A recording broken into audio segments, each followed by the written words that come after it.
Dagdagan pang balita, naniniwala sina Camiguin Governor Xavier Jesus Romualdo at ang kaniyang ama na si Representative Jordin Jesus Romualdo na maaari daw kasuhan ng kriminal sina dating Pangulong Rodrigo Duterte at Representative Pantaleon Alvarez sa kasong sedisyon dahil sa kanilang pahayag na ihiwalay ang Mindanao mula sa Pilipinas. Binigyang diin ng mag-amang Romualdo na hindi sang-ayon ang kanilang probinsya sa panukalang ihiwalay ang Mindanao. Inihayag pa ng mga Romualdo na ang panukala at kasunod ng mga aksyon ni na dating Pangulong Duterte at dating House Speaker Alvarez ay seditious dahil ito ay nananawagan para sa paghihiwalay ng Mindanao sa Republika ng Pilipinas bilang paglabag daw sa 1987 Constitution. Ang charter change nga ay tahasang pinoprotektahan ang pambansang soberanya at territorial na integridad ng Pilipinas na nagbabawal daw sa anumang anyo ng paghihiwalay o paghahati. Ang Camiguin ay isa namang isla sa lalawigan sa Hilagang Mindanao ay mahigpit na tutol din sa plano ni dating Pangulong Duterte na paghati-hatiin ang bansa. Binigyang din pa ni Governor Romualdo na nagsilbi siya ng 3 termino bilang mambabatas sa panahon ng Duterte administration at dating House Speaker Pantaleon Alvarez na sana kanila daw na ipinaabot ang tunay na problema sa Mindanao at bakit ngayon lamang anya nila ito nilalabas. Idinagdag pa ng gobernador na malinaw na sina Duterte at Alvarez ay nagsasagawa daw ng mga mapanganib na kalokohan at stunts para makagambala at hatiin ang bansa para sa kanilang pansariling interes. Siya ng tawad kay Senator Amy Marcos at hindi sa mga bagay na sinabi nito laban sa kaniyang kapatid na si Pangulong Ferdinand Marcos Jr. Kabilang ang kaniyang panawagan para sa pagbibitiw nito. Sa isang post sa kaniyang online account, sinabi ng nakababatang Duterte na humingi lamang siya ng paumanhin dahil naawa siya sa senadora na nakarinig mismo ng kanyang mga negatibong pahayag laban kay Pangulong Ferdinand Marcos Jr. sa isang prayer rally na ginanap nga doon sa Davao City noong Enero 28 ng kasalukuyang taon laban sa People's Initiative Campaign para sa isinusulong na charter change. Isa kasi si Senator Amy Marcos sa dumalo sa naturang prayer rally na nasa tabi noon ni Vice President Sara Duterte. Dismayado din umano siya sa pagsiwalat nito sa media kamakailan na humingi siya ng tawad minsan na anya din niyang pinalampas ang senadora pero hindi naman binanggit kung anong partikular ang dahilan. Nanindigan naman si Senator Amy Marcos na nanatiling malapit pa rin ang ugnayan nila ni Vice President Sara Duterte at sa kanyang pamilya sa gitna na rin nga ng mga hidwaan sa pagitan ng mga Duterte at Marcos. Noong ng araw ng Biyernes ay nakipagpulong din si Senator Amy Marcos kay dating Pangulong Rodrigo Roa Duterte pagkatapos ng pagdinig na isinagawa doon sa Davao City ng pinangunahan ng Senado sa may People's Initiative Campaign na ngayon ay kinukwestiyon ng ilang mga patutol sa isinusulong na doon sa kanyang media officer, nagsabi na mauna na ako. Tapos alam nyo ba ho, tatapatin ko kayo, hindi ako nakatulog. Kasi tinawagan ako ni Tatay Digong at ang sabi niya, nakakuha siya ng impormasyon na anytime daw baka siya arestuhin. Naku, ang instinct ko tumakbo sa Davao, sabi ko naman, ano man magagawa ko kung ako itatakbo doon. Pero hindi talaga ako nakatulog. Now, syempre, nag-amoy-amoy ako kung ano nangyari sa Davao. Abay, parang may katotohanan ng sinasabi niya dahil nakakahalap ako ng balita na i-disband daw ang Task Force Davao. Itong Task Force Davao ay mga 700 na mga sundalo yan. No? At sila ay binuo para protektahan nga ang Davao sa banta ng terorismo.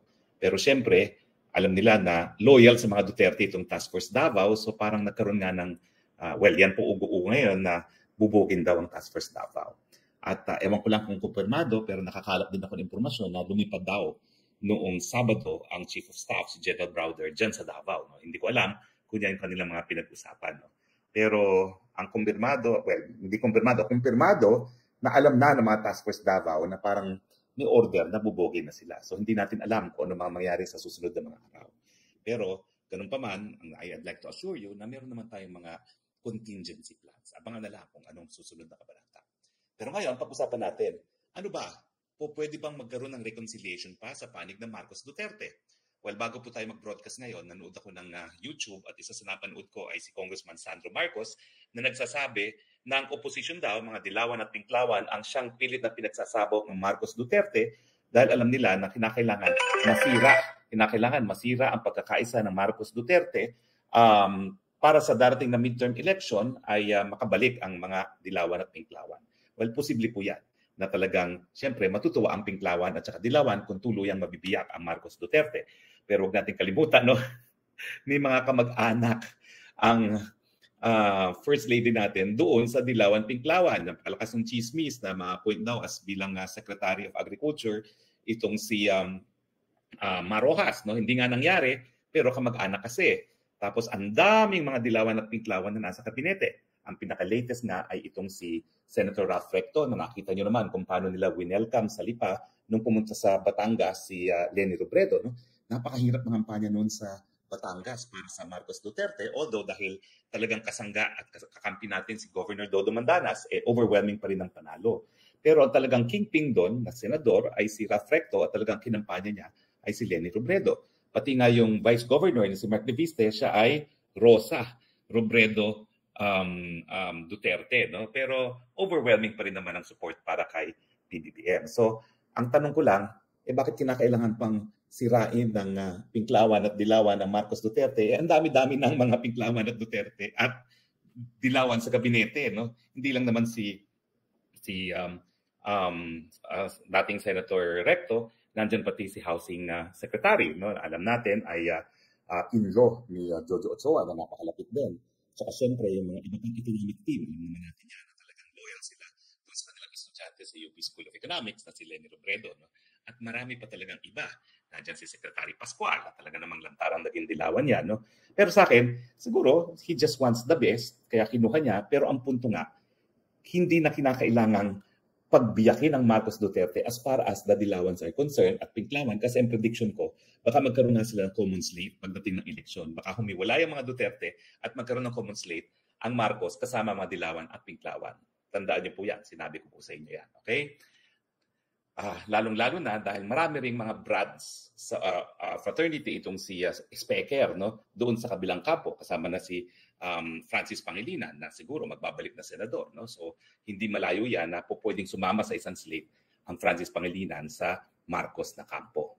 Pero ang tanong ngayon natin gabi, setting aside yung motibo ng mga Pinklawan at Dilawan na sa tingin ko hindi naman totoo dahil ang dami ng Pinklawan-Dilawan sa Marcos camp, pwede pa mag-reconcile ang Marcos at Duterte. Doon sa aking column kahapon sa Philippine Star, 3 ang aking nakitang pamamaraan para mabuo muli ang unit team. No? Unang-una, yung isulat yung non-cooperation sa ICC. Kasi ito talaga yung trigger ng pagkawalan ng tiwala ng mga Duterte sa Marcos. Dahil nga paulit-ulit na hindi raw makikikooperate at kasama sa cooperation yung pagpapaaresto. Yung pinaka-importanting form of cooperation ay yung pagpapaaresto kung mag-issue ng warrant of arrest. Paulit-ulit na sinasabi ni Presidente Marcos yan for the 100th time. Pero ito nga po sinusuway na yung malapit kay kaliado ni Specker, si Justice Secretary Rebulla, talagang binanggit niya. Kaya napilitan si PBBM na magsalita muli na makikipagtulungan na ang Justice Department dahil nga doon sa resolution ng House. Now, ang sabi ko naman, kung talagang sincero naman ang PBBM, bakit hindi siya mag-issue ng memorandum circular, presidential memorandum circular to all departments under the executive branch, the Armed Forces of the Philippines, the Philippine National Police. You are hereby ordered not to cooperate with the ICC in view of the fact that we had ceased to be a member of the ICC and under no obligation to cooperate with the ICC, highlighting that further cooperation with the ICC is a violation of our sovereignty and national jurisdiction. So, simple as that. Anong reaction? Mukhang hindi po sila payag. Dahil ang sabi nila, parang nakakalalaki naman yan, nagsasalita ng presidente, hindi pa sapat yun. Talagang hindi sapat yun. Kasi talagang pati sa korte, kinakailangan may nakasulat. Yung pagko-cooperate, walang nakasulat, kaya hindi ka makapunta sa hukuman para sabihing pigilan. Kasi sasabihin ng hukuman, nagsalita na Pero nasan yung kasulatan na talagang hindi makikooperate? Wala rin. Diba? So hindi ka makapunta dahil meron siyang verbal sa hukuman, dahil meron siyang verbal na hindi siya makikooperate. Sasabihin walang case or controversy. Hindi ka rin makapunta para pigilin dahil may order na hindi makikipag-cooperate. So sa akin, minimum requirement yan.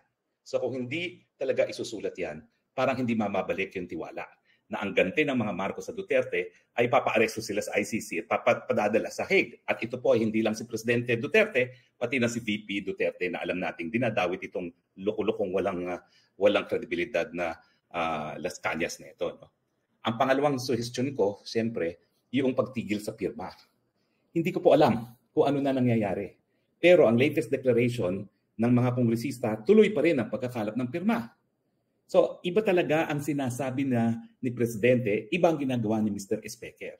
So, sa tingin ko, kahit paulit-ulit ng sinasabi ni Presidente na itigil na yung pirma na yan, yung bribery initiative na yan, hindi talaga magtitigil sila kasi at stake na yung liderato ng Espeker. Kung ititigil niya, yung laking kahihiyan niya ni Mr. Speaker. Kung ititigil niya, automatic yan. Dapat magbitiw na siya as Speaker. Kasi wala na siya mukhang ihaharap sa kanyang mga kongresista. And I think, hindi pa siya ready magbitiw. Yan lang naman ang aking pananaw. Na talagang pag pinigil niya yan, wala na siya mukhang ihaharap sa mga kongresista niya, kinakailangan siya magbitiw, happy siya as Speaker. Bakit siya magbibitiw? At pangatlo, yung more social encounters, yung hindi function, yung sila-sila lang nang ma-renew yung ties nila. Basing on what happened doon sa Chinese Embassy na nagtatatakbo ala Lydia De Vega, ang First Lady, nung tinatanong siya kung kamusta ang kanyang relasyon kay Inday Sara, mukhang hindi mangyayari yan in the near future. Well, in fairness, pareho naman sila hindi plastic. Si VP Sara naman, wala naman siyang masamang ginagawa. No? Wala siyang masamang pinakikita kay FL. Si FL ang nag-snub sa kanya na nakita ng buong bayan. At ang sabi ko nga sa column ko, pag in-snub mo naman ng taong may mandato, parang ini-snub mo rin yung 32 million na bumoto sa kanya. Samantalang ang FL, hindi naman halal ng taong bayan. No? So parang, pero yung indikasyon na yon, parang hindi siya papayag na mag-pleasantries with the VP. At pareho silang hindi plastic, which I appreciate. Siguro the most that we can expect from both of them is to be civil towards each other. Pero yung socials, mukhang imposible sa ngayon dahil pareho ngang hindi ready to see each other socially. Hindi ko lang alam kung anong magiging reaksyon ni VP Sara. Pero sa tingin ko, siyempre, tao rin naman yung isa. Kung ayaw mo sa akin, ayaw ko rin sa'yo. Di ba? Ganun lang naman yun. No? So parang malayo rin mangyari. So, hindi po walang pag-asa ang pag-reconcile, pero hindi po yan mangyayari in the near future. Siguro hayaan natin humupa. At siguro magsimula tayo dun sa mga social gatherings kasi kinakailangan ma-improve yung interpersonal relations nila dahil kung wala namang mas mabuting interpersonal relations, hindi po sa panig ni PBBM at ni VP Sara kasi tingin ko po wala mong lamat sa panig ni VP Sara at ni PBBM. Kung hindi, sa panig ni VP Sara, sa panig ni PRRD at sa mga supporters ni PBBM, nangunguna na si FL Lam at saka si Mr. Espeker. Kung hindi po talaga ready na makipagkasundo yung dalawa, na alam nating napakalaking influensya sa ating presidente, mukhang hindi maaayos yung kanilang interpersonal. So there has to be a willingness na talagang to set aside their differences para magkaisa muli ang unity. Bagay, kung totoo naman ang aking iniisip, parang hindi na kinakailangan sa panig ng Marcos magtuloy pa sa unity kasi kasama na nila ang Pinklawan at Dilawan. Bakit ba sa tingin nyo napakatahimik ng Pinklawan at Dilawan sa pirma? Di ba kayo nagtataka? Alam naman natin yan, dakdakera yung mga yan. No? Si Lenny dati talaga ayaw tumigil. 6 na taon ng presidency ni Duterte hindi tumigil. Pero ngayon, not a single word against pirma. Di ba? Napapansin niyo yan? So kung talagang ang bagong unity team ay ang Marcos at ang Dilawan at Pinklawan, bakit pa sila makikipag-ayos sa mga Duterte? So ngayon, ang tumatayo, kung hindi makikipag-ayos, ang tunay na opposition ngayon ay Duterte camp na sana hindi mangyari. Ako po, uulitin ko. Kumakit ako sa entablado ng unity team, nakikiusap po ako sa mga supporters. Kasi mga principals natin, si PBBM at VP Sara, wala namang problema. Si Presidente Duterte naman, maaayos din yan. Ma-assure lang na hindi nila gagalawin ang kanyang anak. Siguro naman po, mga magulang na nakikinig sa akin, naintindihan ang sasabihin ko, na kapag na-assure mo na hindi targetin ng kanyang anak, mananahimik na siya happily in retirement. Sana nga po, magkaroon ng openness sa kampo ng mga Marcos at ng mga Duterte dito sa pag-aayos on their interpersonal relations para po sa bansa. Dahil alam naman po natin hindi nyo napapansin pero ang presyo ngayon ng gasolina at diesel, record high na po. Dami lang nating problema sa politika kaya hindi natin napapansin yan. Pero record high na po yan at tataas pa. Mantakin niyo po kung ano magiging impluensya niyan sa pagtaas ng presyo ng iba pang mga bilihin. Okay? Agree ba kayo? Disagree? Tignan po natin ang ating mga texters.